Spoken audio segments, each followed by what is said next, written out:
Eran los años 80. Era Beverly Hills. No había reglas, todo era sexo, drogas y rock and roll. Los nombres de los diseñadores de ropa pasaron a ser importantes. Las marcas, dónde comprabas, dónde cenabas. Era Beverly Hills. Y en el centro de ese ambiente estaba el club de chicos billonarios, jóvenes de la flor y nata de las familias de élite de Beverly Hills. Siempre tenían el mejor servicio, las mejores mesas. Y su líder era un carismático niño prodigio llamado Joe Hunt. Deseaba tener mucho poder, deseaba ser un líder. Pero su feroz ambición le conduciría al desastre. Hay una voz que jamás podrá ser sofocada. Y es la voz de un hombre inocente que proclama su inocencia.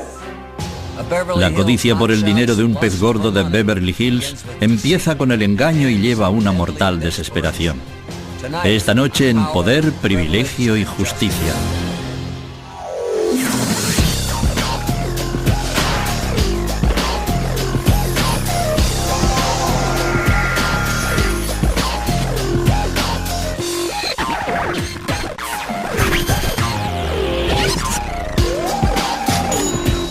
Crímenes imperfectos, ricos y famosos. El club de los chicos billonarios.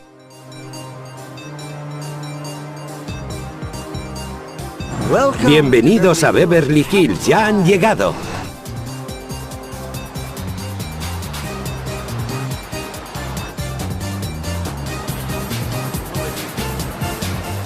Durante casi 75 años, Beverly Hills ha sido un refugio para los ricos y famosos. Es increíble ver cómo se gasta el dinero la gente aquí, en Beverly Hills. Zapatos, bolsos, cremas faciales. Es increíble. En una década de consumo conspicuo, Beverly Hills era la capital mundial de las compras. Todo se basaba en exhibir tu riqueza, en cuanto tenías, y hasta cierto punto era decadente. Era casi demasiado, algo excesivo. Así eran los 80. Era una atmósfera de alto octonaje, de codicia y miedo, que en 1984 se vio estimulada por la ambición de un hombre y la desaparición de otro. El 8 de junio se denunció la desaparición de Ron Levin, un turbio hombre de negocios de Beverly Hills con un largo historial de fraudes. Al principio la policía no se tomó muy en serio la denuncia. Recuerdo a Ron Levin de mis días en Beverly Hills. Conducía un Rolls Royce verde. Lo llevaron a mi casa un par de veces y me pareció un hombre inquietante. La resolución del misterio de la desaparición de Levin dejaría al descubierto elaboradas estafas, secuestros y quizá asesinatos. Levin había sido visto por última vez 2 noches antes con un joven hombre de negocios llamado Joe Hunt. Hunt era una figura glamurosa pero misteriosa en Beverly Hills. Hay quien dice que era un genio de las inversiones, otros dicen que era un siniestro timador. ¿Quién era Joe Hunt? Joe Hunt inició su vida siendo Joseph Kamsky, en un mundo muy distinto a Beverly Hills. Creció en Van Nuys, en una casita muy humilde. Era una casita pequeñita, llena de gente y rodeada de otras casitas pequeñas, y a duras penas lograban sobrevivir. El padre de Joe era un hombre emocionalmente distante que trabajaba en una clínica llamada Instituto Americano de la Hipnosis. Su hijo Joe se convirtió en un conejillo de indias de sus teorías sobre la autohipnosis. Iba a enseñar a Joe la capacidad de hipnotizarse y programarse para cualquier objetivo que tuviera, y le inculcó la idea de que había que eliminar cualquier distracción o cualquier cosa que se interpusiera en el camino hacia lo que deseabas. Al cumplir los 12 años era ya muy evidente que Joe era distinto. Era excepcionalmente inteligente, con una mente despejada y bien organizada, centrada en la consecución de sus objetivos. Ganó con facilidad una beca para la prestigiosa escuela de secundaria Harvard en Beverly Hills. Algunas de las mejores familias enviaban a sus hijos a esa escuela. Todo el mundo venía con chofer desde la zona oeste y desde Beverly Hills. Ibas a visitar sus casas y eran mansiones. Joe deseaba desesperadamente ser aceptado por sus ricos compañeros de clase, pero era desgarbado y estaba sin pulir. Joe sabía qué hacía falta para conquistar ese mundo: dinero y poder. y él quería las dos cosas. Era evidente que a Joe le atraía el dinero. Creo que es difícil crecer en esta ciudad, en la clase de círculos en los que creció sin preocuparse por el dinero. Y no creo que el dinero hubiera bastado en el caso de Joe. Él quería tener mucho poder. Quería ser un líder. Después de graduarse, Joe fue a la USC a estudiar contabilidad. A los 19 años se presentó al examen para CPA y lo aprobó. Más tarde reivindicaría ser la persona más joven en la historia de California que lo lograba. Como muchas de las reivindicaciones de Joe, no era del todo cierta. Dudo que fuera la persona más joven en aprobarlo. Reivindicaba muchas cosas. Eso formaba parte de la personalidad de Joe Hunt. Siempre había algo de verdad en lo que decía, pero lo exageraba un poco más para darse importancia. En su prisa por hacerse rico, Joe abandonó la USC en su segundo año. Se presentó en una reunión de selección de personal para una gran empresa de contabilidad del centro y les dijo que estaba a punto de graduarse. Ellos no lo comprobaron porque de inmediato expuso el hecho de que había superado el examen para CPA. Joe obtuvo el empleo, pero enseguida se aburrió de la contabilidad.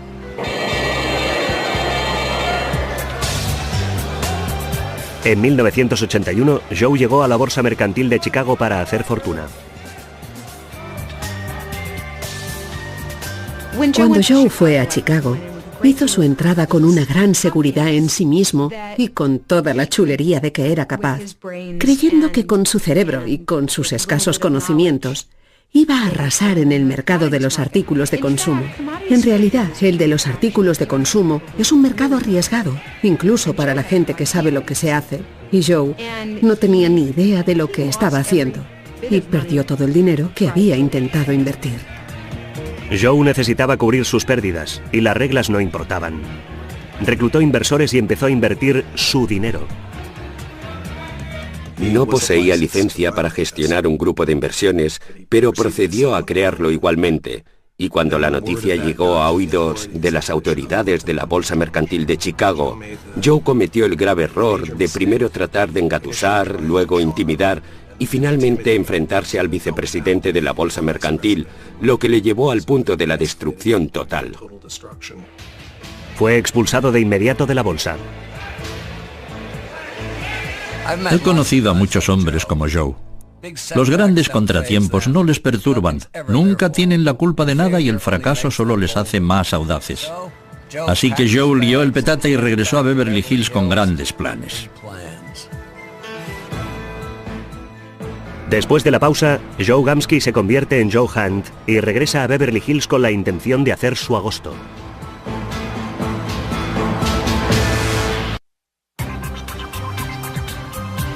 En 1981, Joseph Gamsky regresó a Beverly Hills con un nuevo nombre, más distinguido, Joe Hunt, y un nuevo plan para hacer fortuna.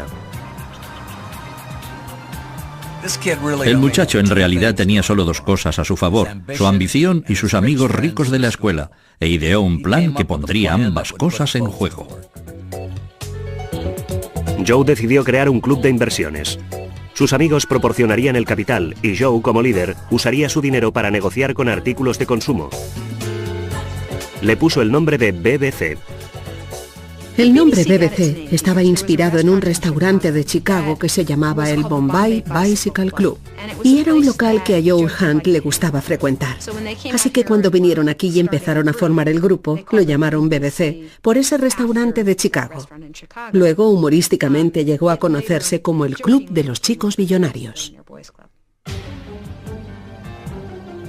El poder de persuasión de Hunt resultó evidente desde el principio, cuando inculcó en el BBC toda una serie de principios a los que llamaba filosofía de la paradoja.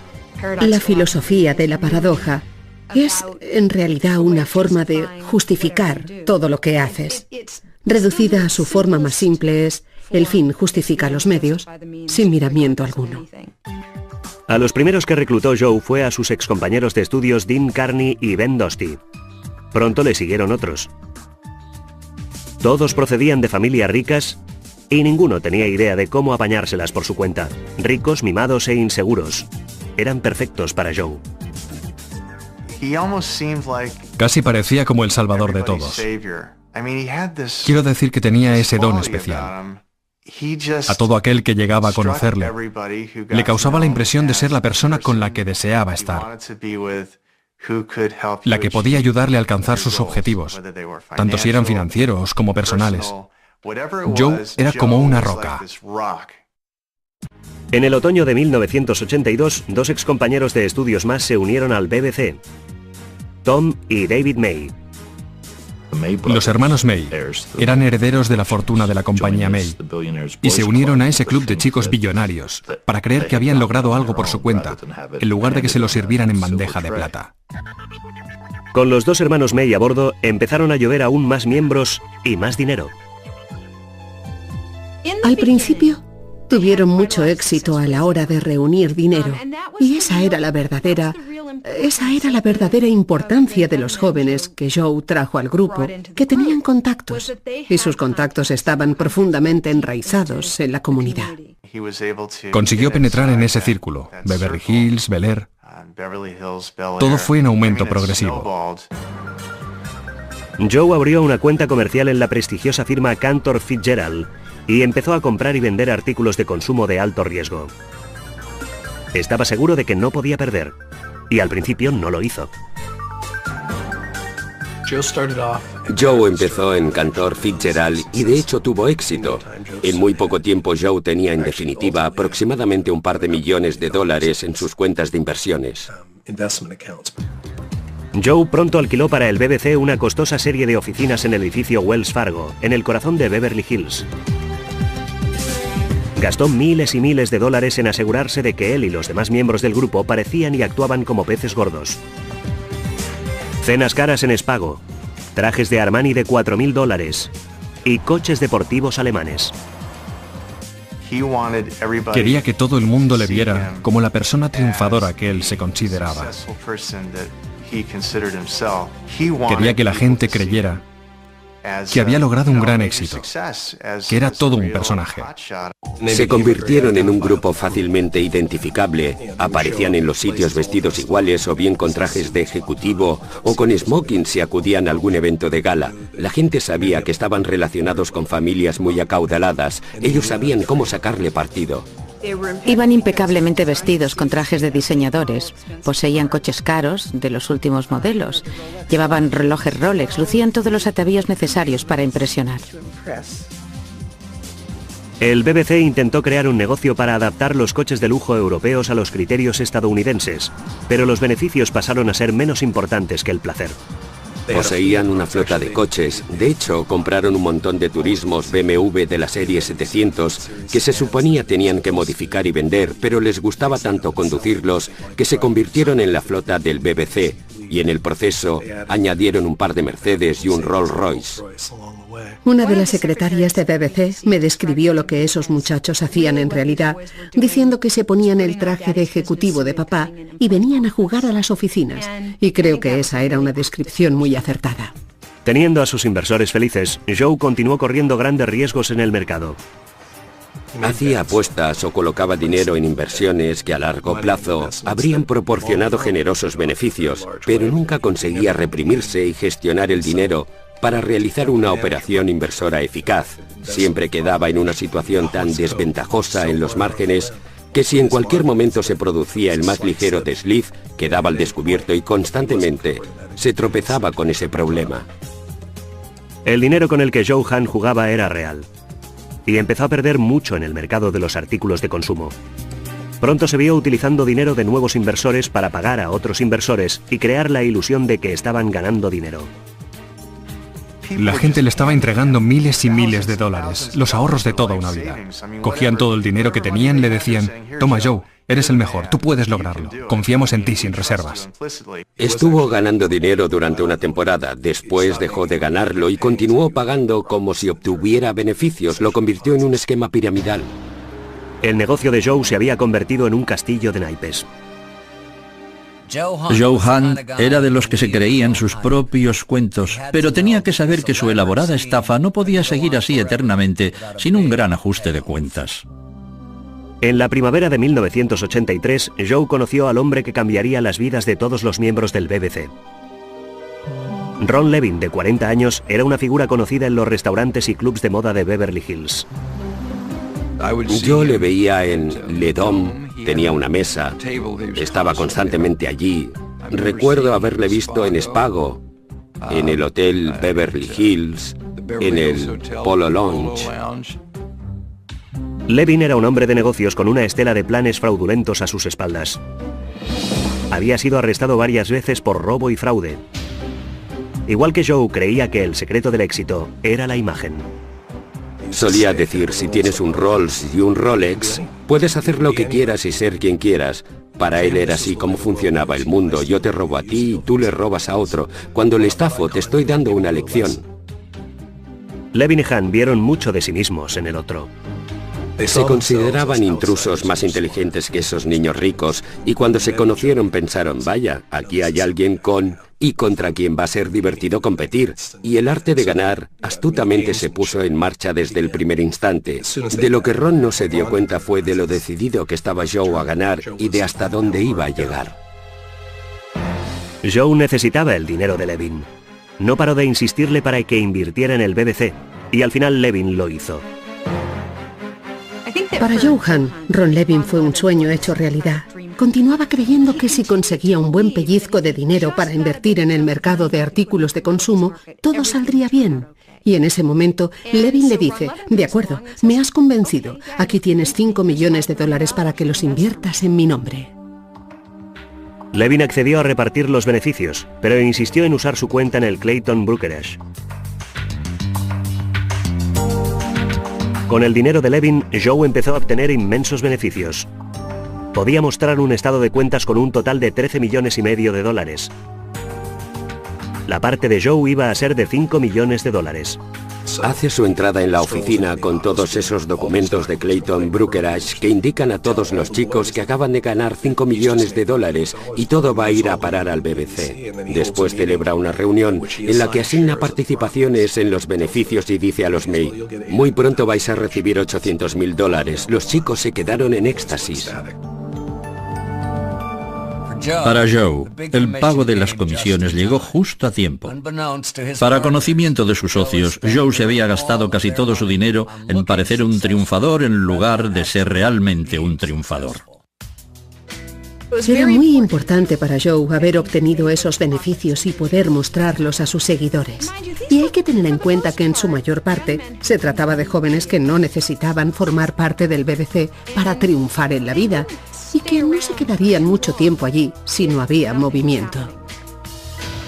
Pero cuando Joe pidió a Levin su parte de los beneficios, Levin le dio largas. Pasaban las semanas y Levin continuaba dándole excusas. Joe en un principio no sospechó, después no estaba seguro, después no quería creerlo y finalmente llegó al convencimiento de que la cuenta era un fraude. Como Joe sabría después, nunca había habido dinero alguno en esa cuenta. Todo el asunto había sido un timo de Levin, parte de una estafa que el timador de más edad había hecho a un tercero. Joe había sido un peón de Levin.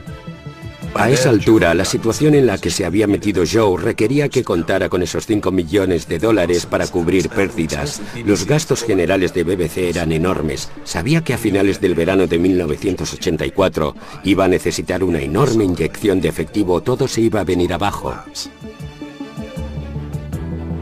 Aunque Dean Carney, su primer reclutado y mejor amigo, permaneció con él, otros inversores, sintiéndose engañados, pedían la devolución de su dinero. No había nada, era solo su palabra. Vale, según lo que tú dijiste, a estas alturas se suponía que tendríamos que estar cobrando y no es así. ¿Qué ocurre? Es que hemos tenido una pequeña pega. No es nada, en realidad. Había perdido mucho dinero en muchos frentes. Estaba desesperado por mantener unido al grupo y además necesitaba de verdad dinero. El 6 de junio, Joe y el miembro de BBC Jim Pittman fueron de visita al apartamento de Ron Levin en Beverly Hills.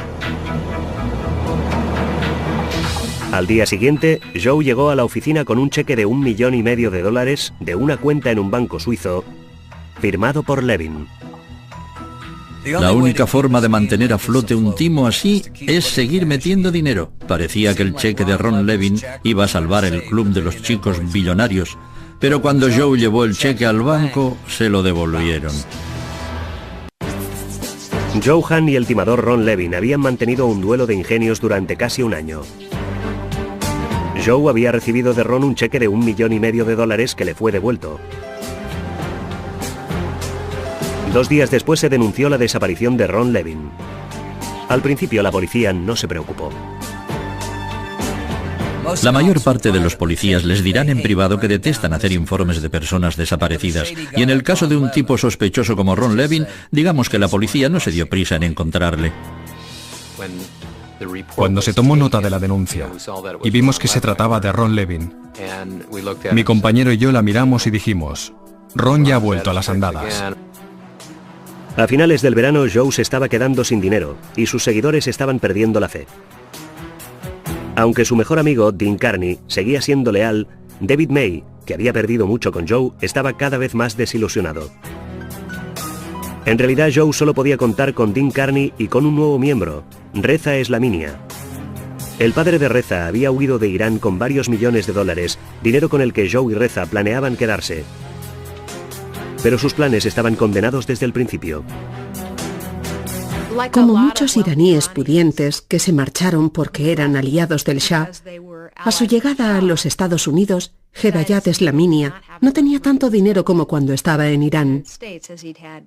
Sus bienes en Irán quedaron congelados y ni Reza ni ningún otro miembro de su familia tenía acceso a ellos. Pocos meses después de que Reza y Joe se conocieran, el padre de Reza desapareció. La mayoría de la gente supuso que había sido obra de sus enemigos políticos. Nadie sospechó de Joe Hunt. Hedayat Eslaminia estaba activamente involucrado en el movimiento de oposición a Khomeini, por lo que al principio existió una gran preocupación de que hubiera sido secuestrado o asesinado por personas contratadas por Khomeini. Hasta que el 8 de agosto el castillo de naipes de Joe empezó a derrumbarse. El inspector de Beverly Hills, Les Zoller, recibió la llamada de un abogado que representaba a Tom y David May. Estos querían reunirse con la policía para contarles cómo Joe Hunt les había estafado miles de dólares. Y había algo más que sabían con respecto a Hunt. Algo que consideraban iba a interesar a la policía. Para Joe Hunt el lazo se iba tensando. Durante más de 2 años había vivido a costa de sus amigos ricos de Beverly Hills. Pero les voy a decir una cosa. A la gente que tiene mucho dinero tampoco le gusta perderlo. Nos reunimos en Sunset Boulevard, en el bufet del abogado del padre de los hermanos May. Allí empezaron por decir que Ron Levin conocía a Joe Hunt y que la cuenta que Ron Levin abrió en la compañía Clayton Brokerage para las transacciones comerciales de Joe era una cuenta falsa. Fue un timo. Los hermanos May dijeron que cuando Joe descubrió que Levin le había timado, convocó una reunión del BBC. Estaba sencillamente fuera de sí. Y durante esa reunión, Joe reveló que él y Jim se habían deshecho de Ron Levin. No dijeron exactamente que lo habían matado, pero lo que se deducía era que había muerto. Hasta ese momento, la única persona en el grupo que lo sabía era Dean Carney. Y fue un momento en el que se produjo un gran caos en el grupo, ya que la gente intentaba estudiar qué hacer a continuación. La policía se quedó estupefacta ante la acusación de Tom y David May. Obtuvieron una orden para registrar el apartamento de Levin, donde hicieron un increíble descubrimiento. Mientras registraban su despacho, detrás de una papelera encontraron 7 páginas de listas y en la primera había una lista de cosas a hacer. La examiné y vi que había varios conceptos de cosas a hacer. Y bueno, eran cosas como cerrar las cortinas, matar al perro, etcétera, etcétera. Y en ese momento lo tuve bastante claro. La letra en la lista de cosas a hacer era la de Joe Hunt.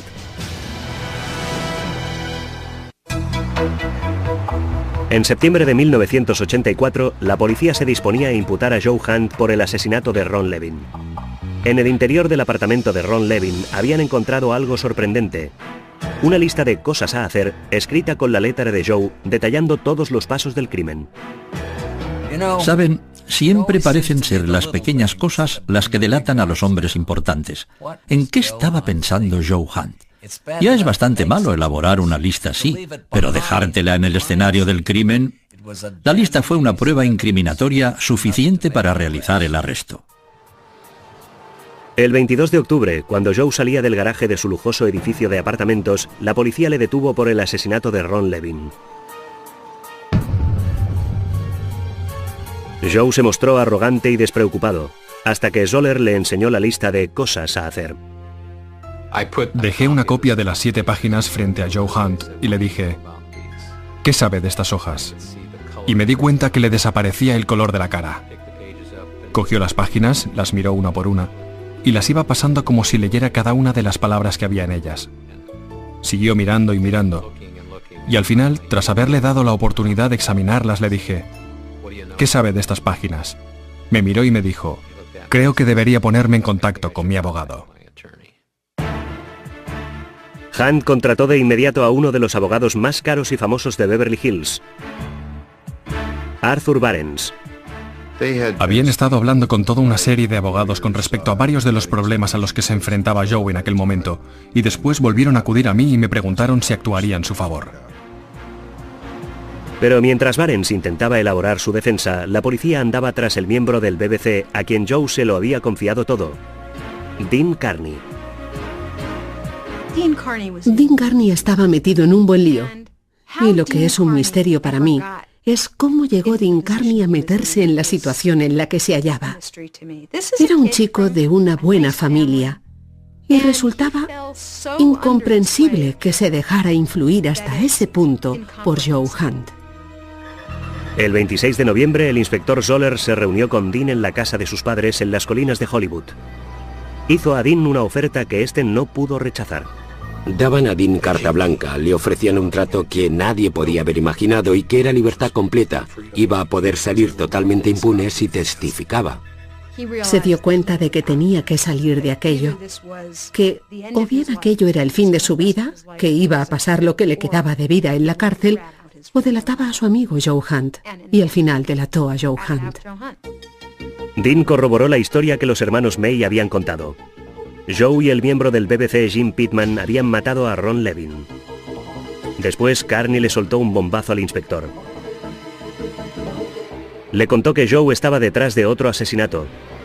La muerte de Hedayat Slaminia, el padre del miembro del BBC, Reza Slaminia.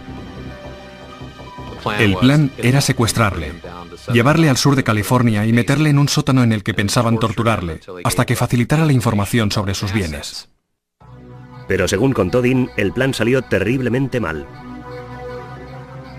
Fueron hasta donde vivía.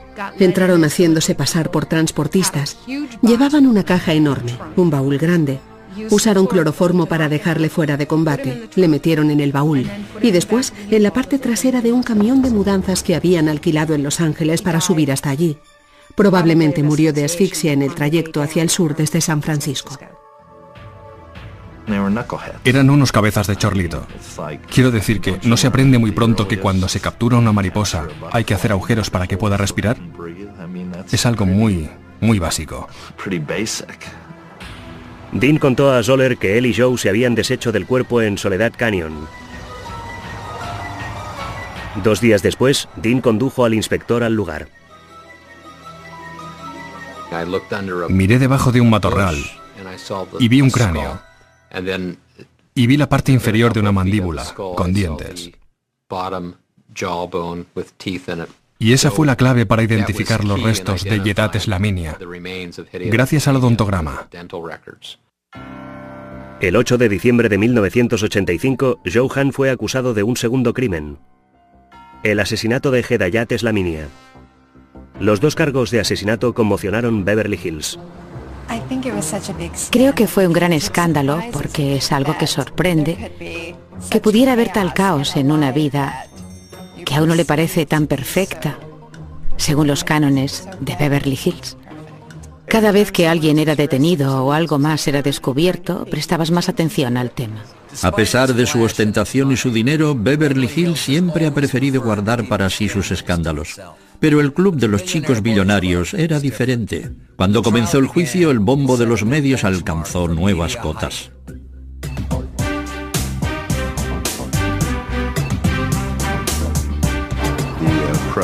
La prensa estaba fascinada con Joe Hunt, su filosofía y los demás jóvenes con los que se había asociado. Es evidente que la historia poseía muchos aspectos fascinantes. En el juicio, los fiscales empezaron por los móviles de Joe. Dijeron al jurado que Ron Levin había timado a Joe y Joe estaba furioso. Quería vengarse y quería dinero de Levin. Él y el guardaespaldas del BBC, Jim Pittman, habían ido al apartamento de Levin la noche del 6 de junio, decididos a obtener ambas cosas. Ron Levin siempre había alardeado de tener una cuenta en un banco suizo, y Joe Hunt decidió que iba a ir allí e iba a obligar a Ron Levin a extender a su nombre un cheque de esa cuenta en un banco suizo que Joe pudiera cobrar.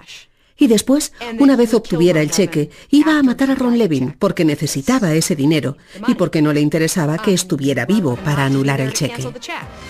Jim le disparó en la parte posterior de la cabeza y después sacaron el cuerpo, lo metieron en el maletero del BMW y lo llevaron hasta el Bosque Nacional de Los Ángeles Soledad Canyon, donde Joe y Jim ya habían cavado una tumba.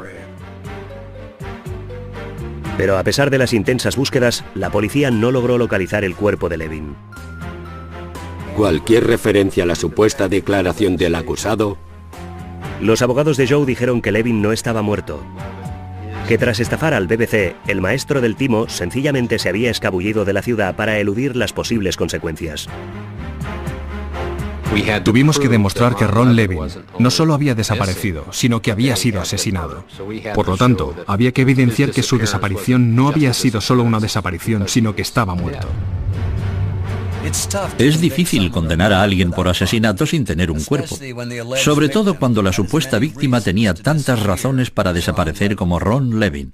La principal pregunta a la que el jurado debía responder era: ¿Ron Levin estaba muerto o vivo?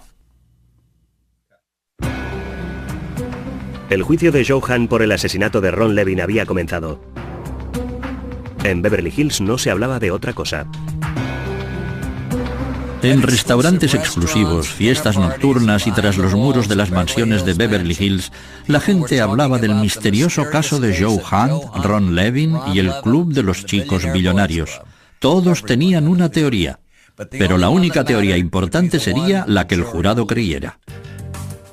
Uno de los mayores desafíos de la defensa era justificar la lista de cosas a hacer escrita a mano por Joe. En el tercer día del juicio, la acusación presentó la lista. Era una prueba irrecusable. Se trata de un hombre tan meticuloso que anota cada paso antes de matar a Ron Levin. Matar al perro, cerrar las cortinas, todas las cosas que había en esa lista. Es muy meticuloso y sin embargo se deja allí la lista. ¿Eso qué quiere decir? Si no hubiera sido porque se olvidó la lista, el asunto no se habría desenmarañado y él seguramente jamás habría sido arrestado por esos dos crímenes. La acusación hizo desfilar por el estrado a toda una serie de miembros del BBC. Hicimos que los distintos miembros se presentaran a testificar sobre aquella reunión que mantuvieron el 24 de junio en el Wilshire Manning, donde Joe Hunt desveló que se había deshecho de Ron Levin. El último testigo que subió al estrado fue el mejor amigo de Joe, Dean Carney. Cuando empezó a hablar, el silencio en la sala del tribunal era absoluto. Era ese el momento que todos habíamos estado esperando. Dean Carney había sido el amigo más querido de Joe Hunt y ahora de repente se encontraba sentado en el estrado de los testigos señalándole con el dedo y diciendo: tú, mi ex mejor amigo, tú eres un asesino. Dean habló de sí mismo y de lo que había hecho con una especie de desprecio hacia sí mismo que resultaba inquietante pero convincente. Durante su interrogatorio a Carney, los abogados de Joe adujeron que Joe no había hecho otra cosa que fanfarronear acerca del crimen para impresionar a sus amigos. Creo que toda esa imagen que dio Hunt de sí mismo a esos jóvenes fue inventada por él y exagerada. La capacidad de cometer un homicidio para vengarse de una supuesta fechoría o timo por el cual Ron Levin les había convertido en víctimas, a mi entender parecía corresponderse con su exageración. Hablaron de otras ocasiones en las que Joe había alardeado de cosas que no había hecho. Relató una pelea que había tenido con un miembro de una banda mexicana en el embalse de Sepúlveda, donde acabó por tener que matarle con su propia navaja. Me refiero a que se echaba esos faroles de que había matado a gente que eran falsos, y esto podía haber sido un farol más. En cuanto a la lista, la defensa destacó que le faltaba una instrucción clave: matar a Levin. La defensa aseguraba que después de entregar a Joe el cheque sin fondos por 1,5 millones de dólares, Levin había hecho las maletas y se había marchado. E hicieron comparecer a testigos que sustentaran dicha teoría. Hubo una pareja de Arizona que testificó haberle visto en una estación de servicio de ese estado, mucho después de su desaparición. Creo que quizás suscitase ciertas dudas. Pero para empezar, esas personas aseguraron haber visto a Ron Levin por el rabillo del ojo al pasar de largo, y eso no se sostiene. La acusación descartó esas declaraciones por absurdas. También lo hizo el padre de Levin. Si mi hijo estuviera vivo, se habría puesto en contacto conmigo y con su madre, no me cabe ninguna duda. Barnes argumentó que había un amplio margen para la duda. Joe no era un asesino, era la víctima de un timo de Levin. Le presenté exactamente como yo le veía, como un muchacho brillante. Evidentemente era un muchacho que había cometido errores, que hasta cierto punto era víctima de su ambición, pero eso ciertamente no equivalía a ser un asesino. El juicio concluyó el 22 de abril, pero el jurado no llegó a oír ni una palabra del protagonista, Joe Hunt. Hubo un momento en el juicio en el que Joe tuvo la oportunidad de ocupar el estrado y defenderse. Y creo que él deseaba hacerlo. Para muchas personas, la decisión de no subir al estrado hizo a Joe Hunt parecer culpable, pero la mayoría de abogados defensores les dirán que permitir que la acusación interrogue a su cliente es mucho peor. Y así, Joe Hunt continuó siendo un enigma, incluso cuando el jurado salió de la sala para determinar su suerte. A nuestro regreso, el veredicto en el juicio por el asesinato de Ron Levin. El 22 de abril de 1987, un jurado de California anunció que había alcanzado un veredicto en el juicio de Joe Hunt por el asesinato de Ron Levin. Si era condenado, Joe podía enfrentarse a la pena de muerte. No hay nada comparable a la intensa expectación que suscita el anuncio de un jurado de que ha alcanzado un veredicto. Y esta no fue una excepción. Nosotros, el jurado en la acción judicial de referencia, declaramos al acusado Joe Hunt culpable de asesinato y violación de la sección del Código Penal 187. La larga trayectoria de Joe Hunt engañando al mundo por fin había acabado. Le quedaba una sola esperanza: que el jurado le condenara a cadena perpetua, no a la cámara de gas. Para el padre de Ron Levin la elección estaba clara. ¿Qué pienso de él? ¿Cómo querría verle? Querría verle morir. Es así como querría verle.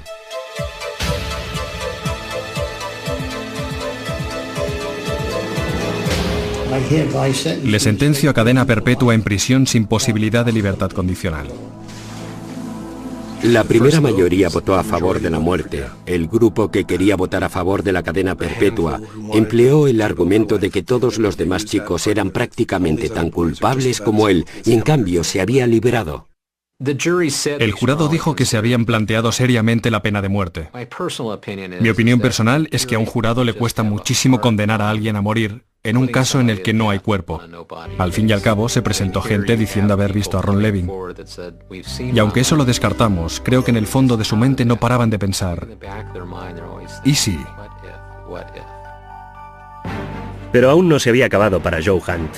Todavía le esperaba otro juicio por asesinato, en el que volvería a enfrentarse a la pena de muerte, esta vez por el asesinato de Hedayat Slaminia. Desde la cárcel, Joe empezó a prepararse para su próximo juicio. Confiando siempre en sus habilidades, Joe decidió actuar como su propio abogado. Esta iba a ser la prueba definitiva para Joe Hunt. Iba a poner de lleno su destino en sus propias manos. Hunt había engañado a sus amigos e inversores, pero ¿podría engañar al jurado? El juicio por el asesinato de Hedayat Eslaminia comenzó el 14 de abril de 1992. Hay una voz que jamás podrá ser sofocada, y es la voz de un hombre inocente que proclama su inocencia. Yo soy un hombre inocente, no soy un asesino. Con Joe todo es posible. El hecho de que empezara a representarse a sí mismo en el juicio en San Mateo, y de que fuera tan eficaz, sin tener ninguna preparación legal convencional. La forma en que condujo ese segundo juicio fue algo realmente asombroso para mí. En este caso, sí había un cuerpo. Joe no podía negar que se había cometido un asesinato. Lo que podía hacer era echarle la culpa a otro, al amigo que le había traicionado, Dean Carney. Creo que una vez tras otra, las animosidades de Joe Hunt se interponían en el camino de su pensamiento racional, y echar la culpa de aquel asesinato a Dean Carney me parecía algo muy poco creíble. Joe ofreció al jurado una extravagante historia. Hedayat Eslaminia, dijo, temía sufrir una amenaza de muerte por parte del ayatolá Jomeini. Eslaminia había pedido al BBC que fingiera su secuestro para mantenerle a salvo. Joe y varios miembros del BBC habían ido en busca de una casa en la zona residencial de Beverly Glen, en Los Ángeles, que resultara un escondite apropiado. La casa estaba más bien en estado de deterioro, y ellos quisieron ver el sótano. No parecían interesados en ver nada del resto de la casa. Y después de un rato volvieron a subir y dijeron, nos la quedamos. Joe declaró que una vez hubieron secuestrado a Eslaminia, Dean Carney tenía la misión de custodiarlo. Era una historia absurda según la cual Dean se quedó a solas con Eslaminia y decidió matarle porque supongo que en el baúl tenía que haber montones de dinero y de oro o algo parecido. A Dean le había entrado el pánico y a la vez le había vencido la codicia. En fin, que Dean mató a Eslaminia. A lo largo de todo su testimonio, Joe tuvo a todo el jurado en el borde de sus asientos. Todos los miembros del jurado dijeron que Joe Hunt era uno de los mejores abogados defensores que habían visto. En cambio, no era muy buen testigo en su favor. Contó una historia que a todas luces era absurda. A pesar de la absurda historia, el carisma de Joe era más potente que nunca. El 10 de diciembre de 1992, el jurado anunció que no podía alcanzar un veredicto. Se declaró juicio nulo y el Estado optó por no volver a juzgar el caso. Joe regresó a la cárcel para cumplir cadena perpetua por el asesinato de Ron Levin. La historia del Club de los Chicos Billonarios había terminado. Lo que la gente debatiría durante años era cómo había atraído Joe a tantos jóvenes privilegiados a su telaraña de engaños y asesinatos. Creo que Joe ofrecía algo irresistible. Accedía a esos muchachos en un momento de sus vidas en el que se sentían muy vulnerables. Ese gran abismo que tenían que superar entre la infancia y la edad adulta.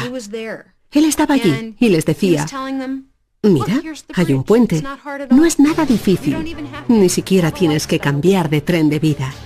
Sígueme y la vida será fácil. Joe Hunt pasará el resto de su vida en una cárcel de California, lejos del boato de Beverly Hills que él tanto anhelaba. En cuanto a los demás miembros del BBC, ninguno de ellos pasó un tiempo significativo entre rejas. Puede que Joe Hunt los condujera hasta el borde del precipicio, pero solo él acabó precipitándose. Dominic Dunne para la televisión judicial.